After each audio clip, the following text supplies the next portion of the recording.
Finding something essential and meaningful to do with your life is the most efficient use of your time and energy. This is true since every life has issues, and finding purpose can help you maintain the effort required to overcome the specific problems you experience. As a result, we may argue that the secret to having a successful life is to give a fuck about only the things that correspond with your ideals rather than offering a fuck about everything. The subtle art of not giving a fuck. My notes are casual and frequently include both excerpts from the book and my ideas. This synopsis also includes significant takeaways and passages from the book. Traditional self-help books that instructs you to image success and imagine yourself as the type of person you want to be merely reinforces the notion that you are not that person. Everyone wants you to believe that the key to a better life is to have a better job, a better automobile, or a more attractive girlfriend. The secret to living an extraordinary life is to give a fuck about less, to give a fuck about only what is true, immediate, and essential. We are no longer in the grip of a material catastrophe. We have plenty of resources, such as televisions, clothes, and products that we do not require. The issue we face is both existential and spiritual. We have so much stuff and many opportunities that we don't know what to do with ourselves.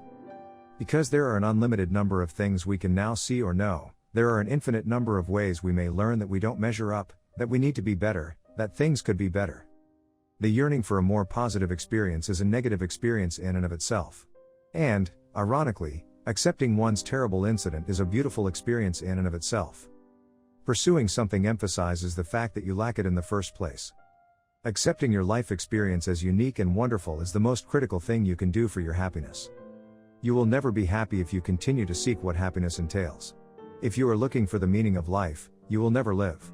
Camus, Albert. Surmounting the related negative experience is the only way to achieve anything good. You become unstoppable if you ignore the pain required to achieve your ambitions. The moments when we don't give a fuck and act are frequently the ones that define the trajectory of our lives. You will die at some point. Everyone you know will die shortly. And you only have so many fucks to give in your short life. Learning to successfully focus and prioritize your ideas based on finely honed personal beliefs is life's most significant battle. Subtlety number 1, being indifferent is not the same as not caring. It simply means you're okay with being unique. Say fuck it to the unimportant things in life, not to everything.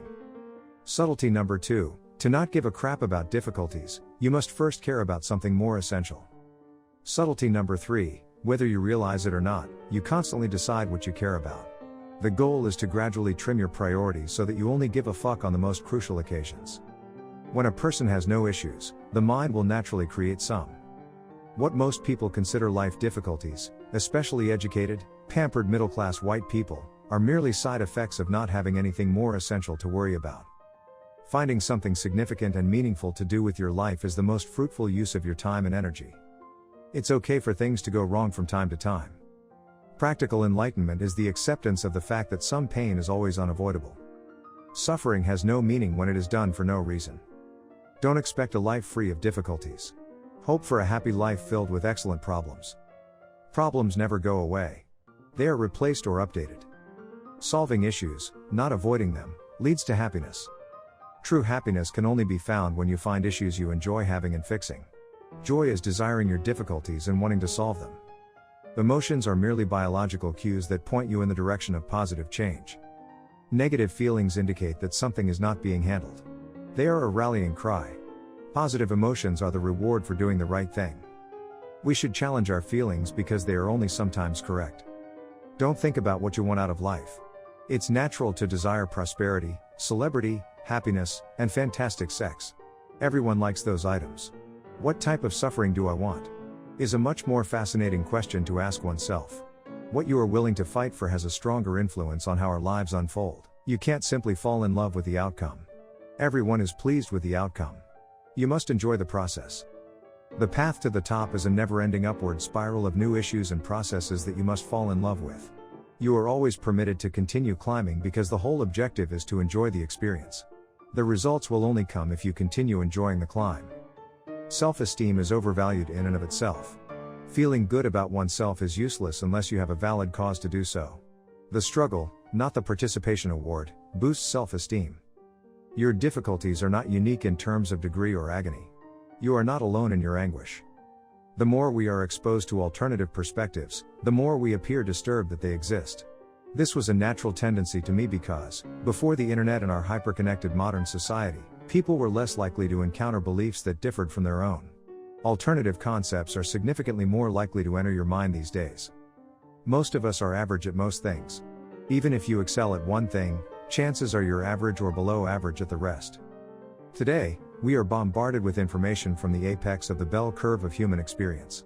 The greatest of the best, the worst of the worst, and the most disturbing of the disturbing. We only see the most extraordinary news stories because they drive income. When it comes to comparison, this is a major issue because you can only be outstanding in one thing and be below average in practically everything else. As a result, comparing is a highly risky game to play. The issue is that the pervasiveness of technology and mass marketing is causing a lot of people's expectations of themselves to be messed up. One of our culture's most persistent narratives about masculinity is that the most valuable thing a man can obtain is sex, and it's worth sacrificing almost anything to obtain it. This, interestingly, aligns to one of the prevalent female narratives, which holds that the most beautiful thing a woman can be is beautiful. Outstanding people become so by believing they are average and working hard to improve. You only become remarkable by assuming you are. The more unpleasant the answer, the more likely it is to be correct. Problems are unavoidable, but what they imply is malleable. We have power over what our difficulties signify because we select how we think about them and measure them. How we define success determines how we perceive the difficulties we confront. Pleasure is a deceptive deity. According to research, people who focus on superficial pleasures become more worried, emotionally unstable, and melancholy. Pleasure is the most superficial form of life satisfaction, making it the easiest to achieve and lose. People who base their self-worth on being right about everything avoid learning from their failures. In retrospect, the years of hardship will appear to be the most beautiful. Sigmund Freud said, "People who are afraid of what others think of them are truly afraid of having all of their negative thoughts about themselves mirrored back at them." We feel empowered when we believe we can choose our problems. We feel mistreated and unhappy when we believe our difficulties are being pushed upon us against our will. We do not always have control over what happens to us. But we always influence how we interpret what happens to us and how we respond. Accepting responsibility for our problems is the first step toward their resolution. Many people are hesitant to accept responsibility for their difficulties because they assume that being responsible for your problems also means being at blame for them. This needs to be corrected. We are constantly held accountable for events that are not our fault. This is a normal part of life. People frequently argue over who is responsible for their prosperity and happiness. However, accepting responsibility for our problems is considerably more crucial because this is where true learning occurs. Growth is a never-ending iterative process. We don't go from wrong to right when we discover something new. Rather, we progress from incorrect to slightly less incorrect. We should not aim to uncover the ultimate correct answer for ourselves, but rather to chip away at the areas in which we are wrong today to be a bit less wrong tomorrow. Growth is stifled by certainty. All beliefs are incorrect, some are less incorrect than others. Baumeister's counterintuitive insight about evil: some of the worst criminals often felt good about themselves. Low self-esteem was not necessarily linked to bad behavior. The more you strive to be confident about anything, the more uncertain and insecure you'll feel. The more you accept uncertainty, the more at ease you will know what you don't know. The man who thinks he knows it all learns nothing. Manson's law of avoidance states that if anything challenges your identity, you will avoid it. The more something undermines your self-esteem, the more likely you will avoid doing it. If I think I'm a nice guy, I'll avoid situations that contradict that perception. If I'm a fantastic cook, I'll look for opportunities to prove it to myself over and over. The belief is always superior. Manson's concept of destroy yourself is analogous to Paul Graham's concept of keep your identity small. The main idea is that if you don't have an identity to guard, change is considerably easier. For any change to occur, you must first admit that you were mistaken about anything you were doing previously. The ability to entertain a thought without embracing it is the mark of an educated mind. Aristotle: if it feels like you're up against the world, chances are you're up against yourself. The amount of your success is proportional to the number of times you've failed at that item. Because goals are finite, the amount of satisfaction they can bring in our life is restricted. Because the finish line has been crossed, the objective can no longer give happiness. Put another way, by focusing on the process rather than the goal, you can boost your total, lifetime happiness. Because processes never stop, bliss can last endlessly. Action is not only the result of motivation, it is also the source of it. Act, and inspiration will follow.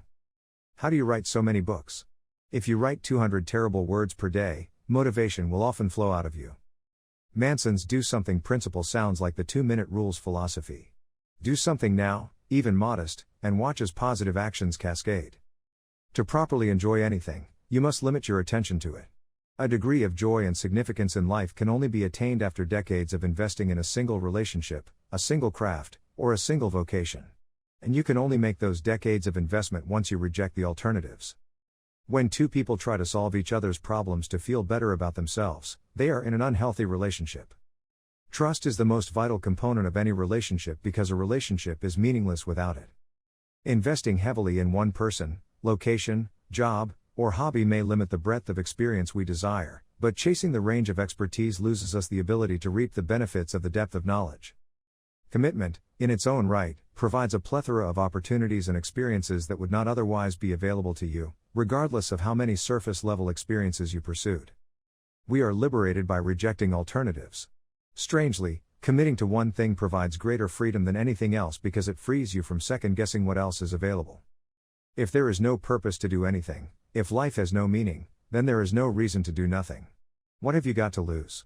Because you'll die regardless, your worries, embarrassments, and failures are meaningless. You might as well give it a shot.